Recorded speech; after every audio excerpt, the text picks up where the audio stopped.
probably could be beating the Democratic person. But they got what they got.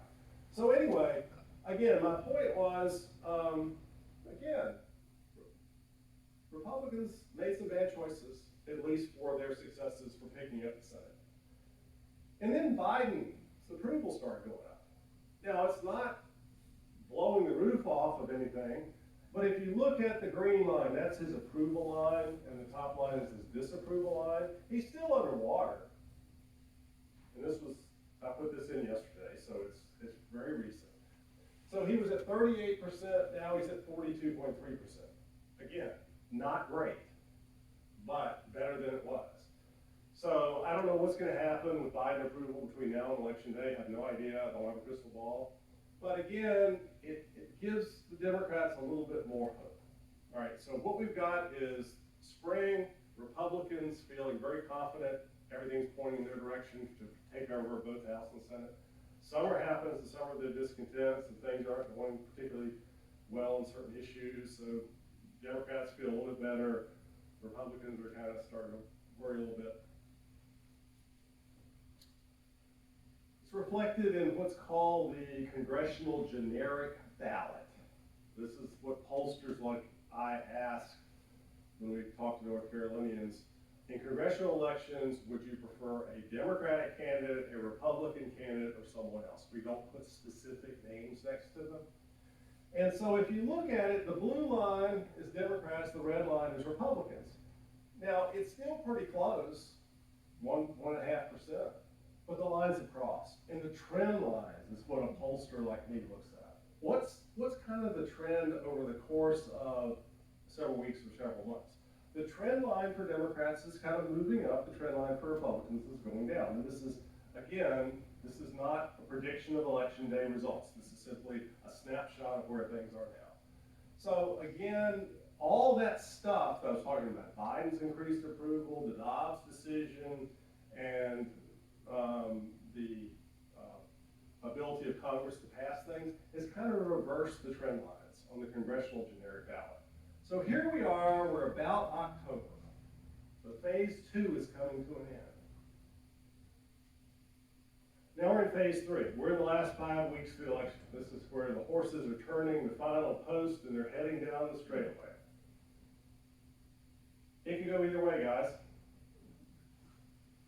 Georgia, despite Mr. Walker, I don't know if you probably know who James Carville is.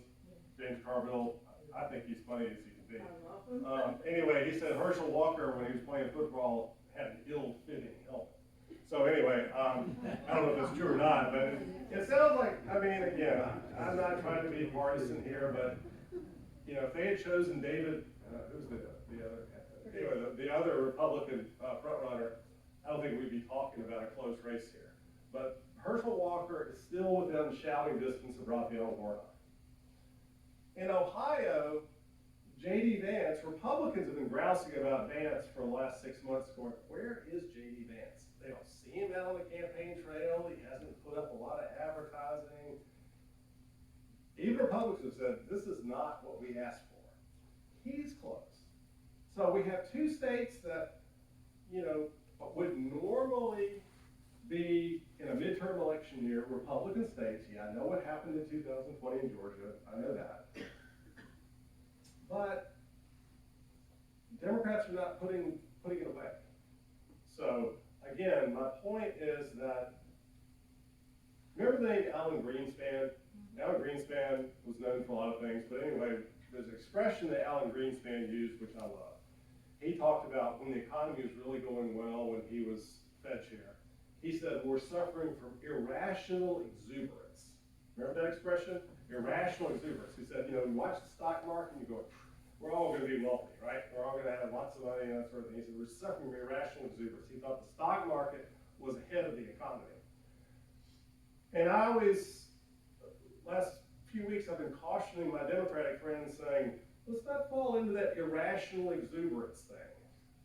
You know, you think you've turned things around, this would be a good midterm for you, you're going to keep the House, keep the Senate. Let's be careful. Let's remind us of, I'll just remind you of North Carolina. All right, at this point in the 2020 Senate election in North Carolina, that's when Tom Thom Tillis and Cal Cunningham were running against each other, right? Just 2 years ago. Cal Cunningham was up 3 points by the average of the polls. It wasn't just my poll, it was all the polling done in North Carolina, 5 weeks out from the election. Remember what happened? Do we have Senator Cunningham? Nope, Senator Tillis. Cal Cunningham couldn't keep his pants on, that's a whole other story, but anyway, the history of North Carolina is very important to understand.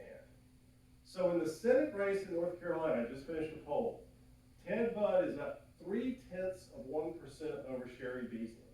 That's well within the margin of error. But, here's the big but.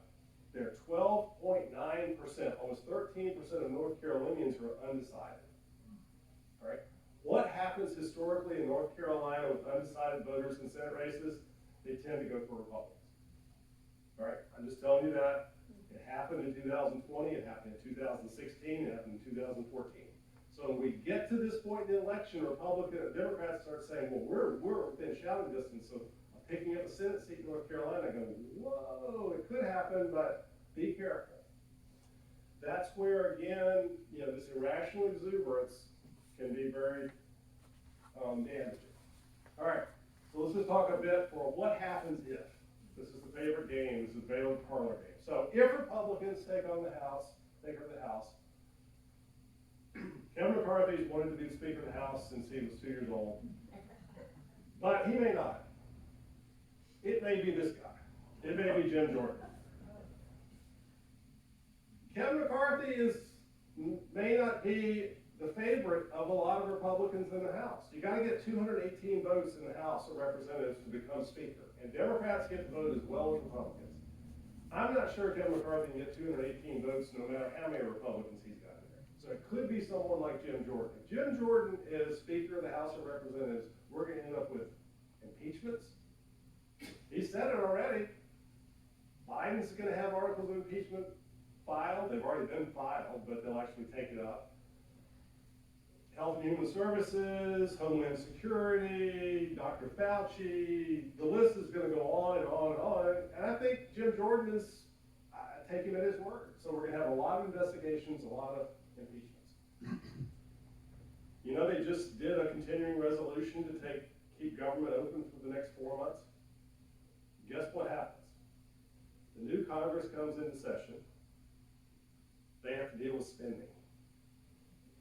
And there are many within the Republican caucus who say, we're going to shut it down. Could you imagine coming back from the holidays and the government shuts down? But the most scary part is they talked about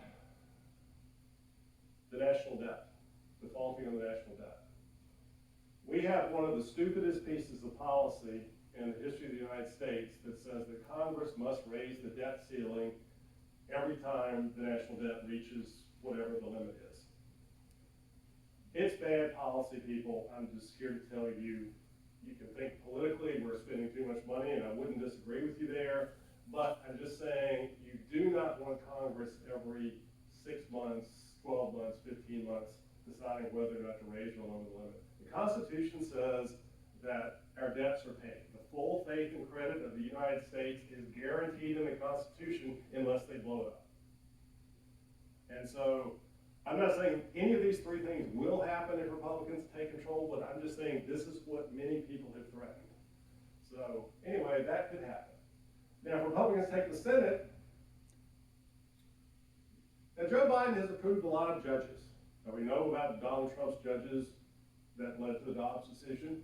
But if we compare presidents at comparable times in terms of getting judges through the confirmation process in the Senate, Joe Biden has done pretty well. Not only one Supreme Court justice, but a whole bunch of other justices. All right, so we kind of compare those. So Joe Biden's done well. If the Senate is in Republican hands, boom, nothing. That stops. Mitch McConnell said it. He will never get another judge passed.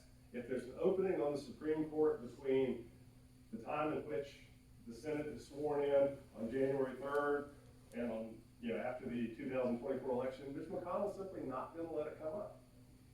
So again, I'm just saying this is what the Republicans are threatening if they take back one or both chambers.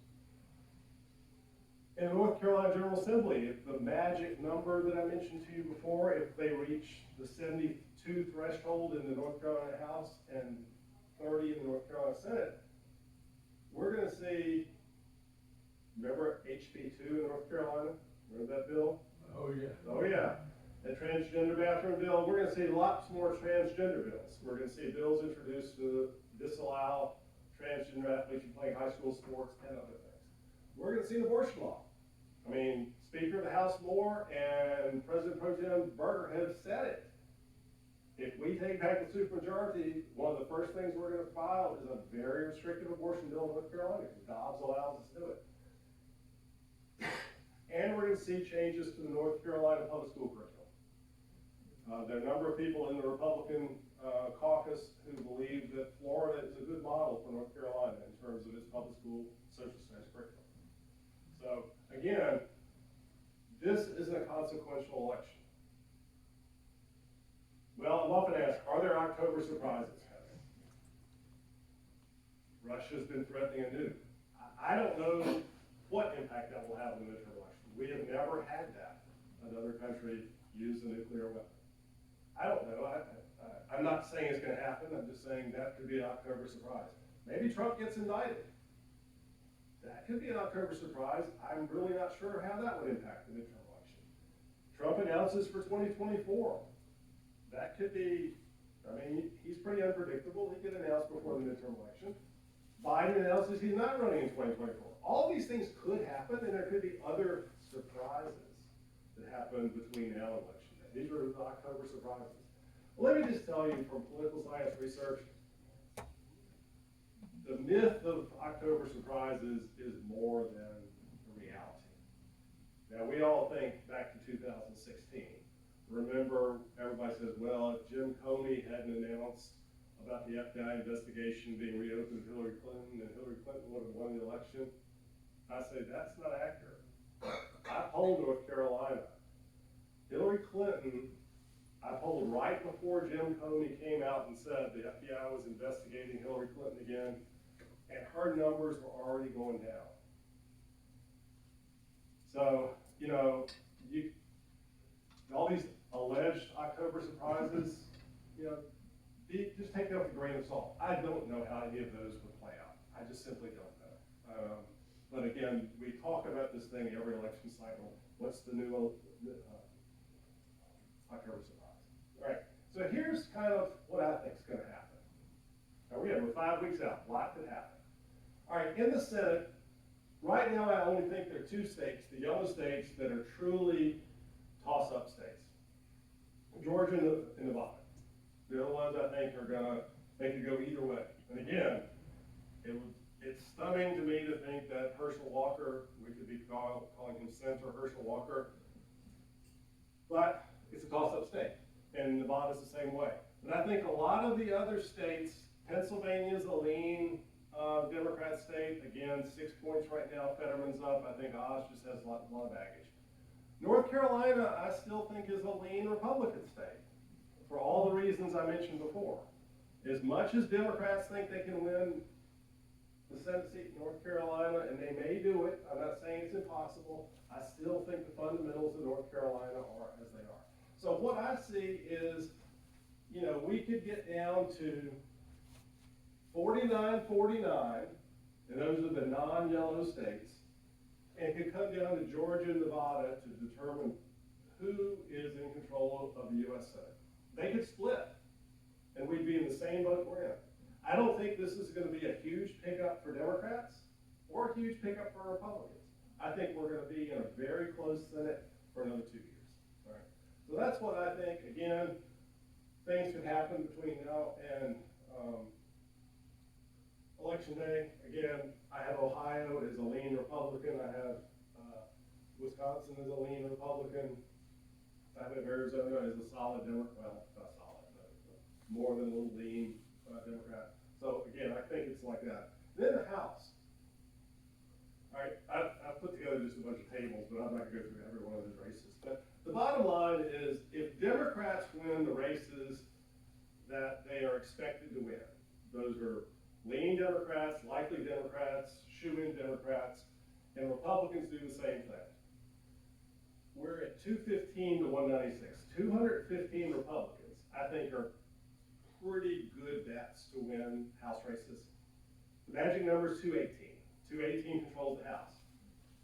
If Democrats win all the seats they're expected to win, they're at 196. That means there are 24 seats that are toss-up seats around the country. Now, again, it's just a math thing to me. If Democrats want to keep control of the House, like Nancy Pelosi said they would, they're going to have to win all but 2 of the 24 toss-up seats. That means they have to win 22 of 24 toss-up seats. I'm not saying they can't do it, I'm just saying it's a heavy lift.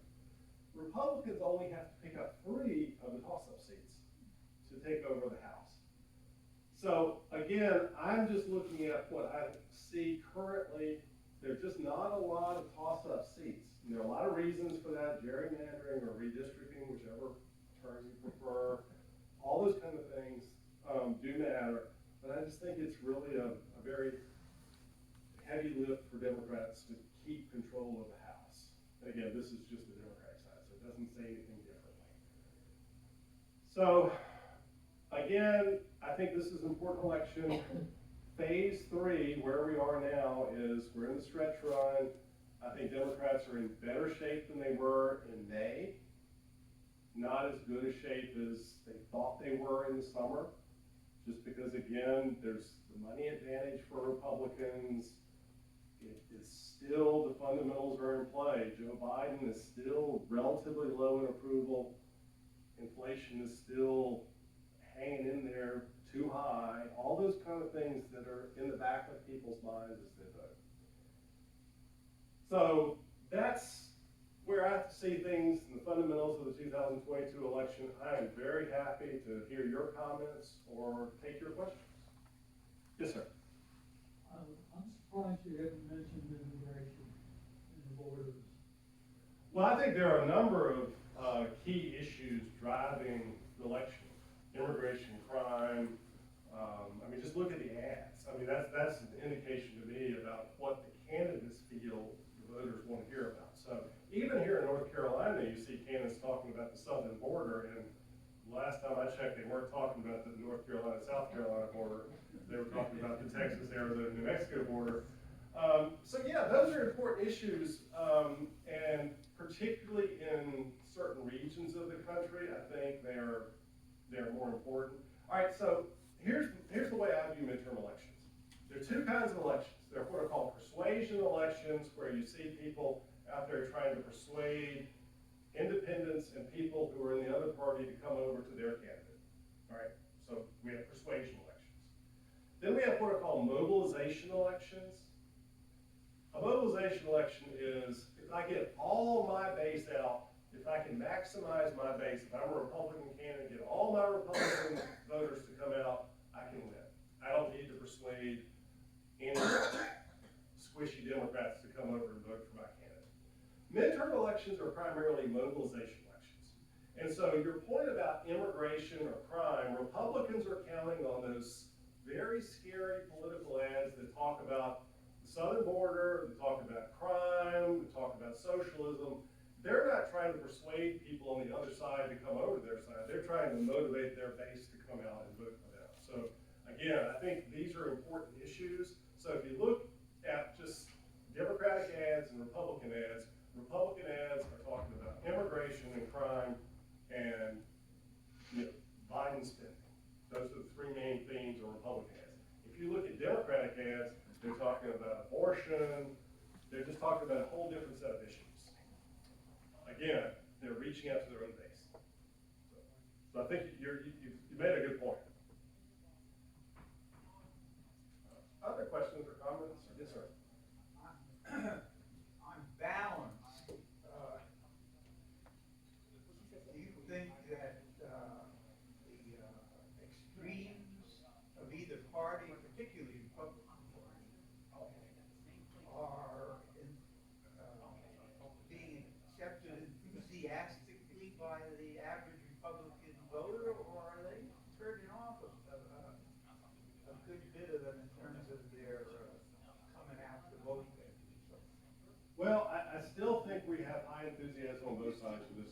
And I think the reason, I think on both sides, I think Republicans who may be sort of traditional Republicans who, I mean, we used to call them Rockefeller Republicans or Reagan Republicans, whatever you want to call them, may not like the more extreme elements within their own party, but they don't like Democrats.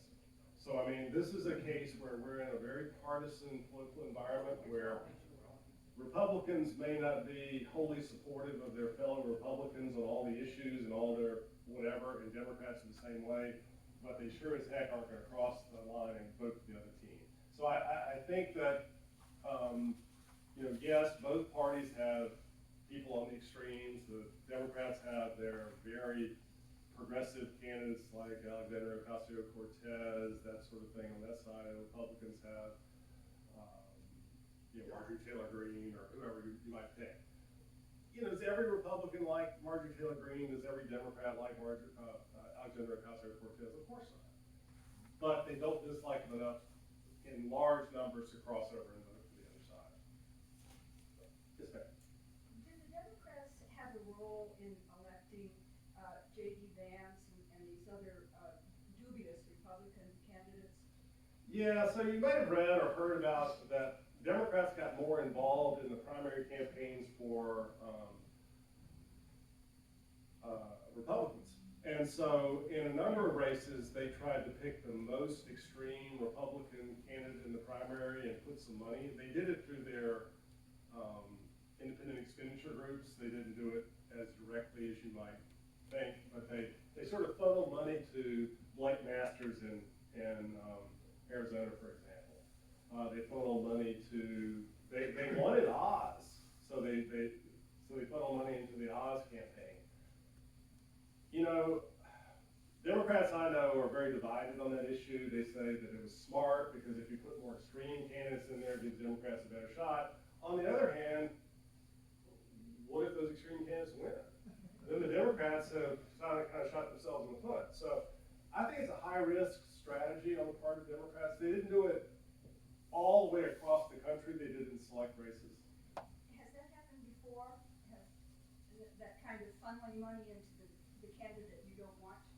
That you ultimately don't It's want? very rare, honestly. I mean, I used to work in electoral politics for a long time. I haven't for 20 years, but you know, when I was working in electoral politics in Texas and North Carolina, I never saw significant money coming in from obviously the other side. But I'm not saying it doesn't exist. I never saw it. But I hear more about it now, and there's even, you know, the strategic voting where people re-register to vote in the other party's primary. So we saw a lot of that this year. We saw about 8% in key states of Democrats re-registering who actually voted in the Republican primary in Arizona, Pennsylvania, and places like that. So it's not just the money, it's the voters. So I don't know, it seems, again, I'm not an operative anymore. It just seems like a very high-risk strategy to me. Yep. Yes, sir. In your October surprise category, you didn't have Hunter Biden and whatever he's been doing in the past. Yeah, I mean, that's like I said, I mean, it could be an exhaustive list. So Hunter Biden, you know, as far as I know, is still under investigation by the FBI. Maybe they indict him, I don't know. You know, it's funny, when I kind of talk to people who are on the Democratic side about Hunter Biden, they kind of go, you know, when I talk to my Republican friends about Hunter Biden, they get real, you know, kind of fired up about it. And I thought, you know, if the situation were reversed, if it was, say, that Donald Trump was still in office and one of his kids was indicted, could you imagine? I mean, he'd go ballistic. And Democrats would rejoice. I just don't know if Hunter Biden certainly is very energizing among Republicans. Most Democrats don't care. And I don't know how independents feel because, you know, it's funny, you watch Fox News and you get a lot about Hunter Biden, you watch MSNBC, and I don't think you hear much about it. So we live in a very polarized world there too. So it could be, there are many other surprises. I mean, I sort of asked some of my colleagues today, what are the biggest surprises that could happen in the electoral cycle? And some of them were like totally bizarre. list of possibilities. Even those are far-fetched.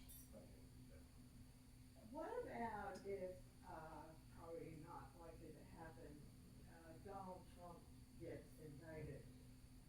Is that a possibility of an October surprise, and would that have a big? Yeah, so the question was about the indictment of Donald Trump. Is that possible in October? Well, it's unlikely that the Department of Justice, I mean, Merrick Garland has all but said that he's kind of put some of the things on the back, not on the back burner. He's still doing investigation of January 6th, Mar-a-Lago, and that sort of things. But you know, the Department of Justice has sort of this informal policy of not trying to affect elections. So I think if Trump were to be indicted, and I have no inside knowledge of this, it would more likely come from Georgia for the call that he made to the Raffensperger or something like that. I think even the Mar-a-Lago investigation, if there is an indictment, it's post-election. Other questions or comments about? Yes, ma'am. What about the hurricane, the effects of the hurricane? Will that matter at all? You know, it's possible. I mean, so who might it affect? It might affect, you know, Florida candidates. So Ron DeSantis is running for re-election. He seems to be fairly safe. He seems to have done a good job. You know, remember 2012, Superstorm Sandy hit the northeastern part of the United States several weeks before election, maybe a couple weeks before election. I don't remember the exact timing, but so it was a pretty big deal, particularly if you're from New Jersey and New York and that area. And there was so President Obama went up there and visited and met with Chris Christie, who's then the New Jersey mayor, New Jersey governor, excuse me. And they sort of locked arms and said, we're going to deal with this together. And they said that really hurt. He hurt Mitt Romney, who was the Republican nominee for president. You know, I don't know. It's hard to even imagine, you know, because usually when presidents respond to natural disasters, they tend to get a slight bump in the polls. They tend to, so I don't know if it'll help or hurt Ron DeSantis. My gut is it'll probably help him because it got him off of some of the topics that are more divisive. Rubio is the senator running for re-election. Again, I don't think he hasn't distinguished himself in the post-hurricane situation, but he hasn't done anything of harm either. So I don't know. So anyway, I think that's what you are. Any other questions or comments? Well, I know y'all are all going to vote, so I'm proud of you. Go out there and vote. Whatever way you want to vote is fine. Appreciate you having me back. I hope to see you again. So thanks.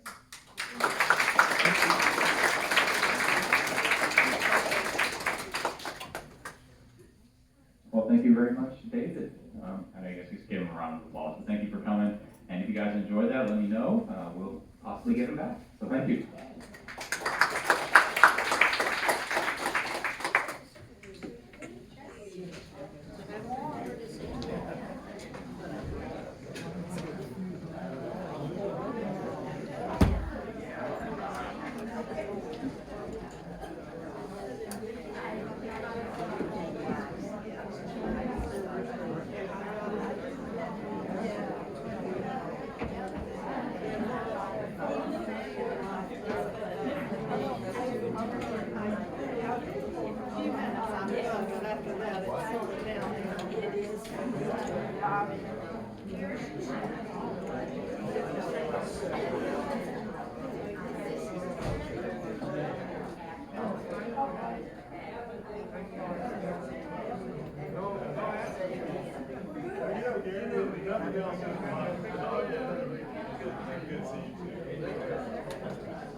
Yes.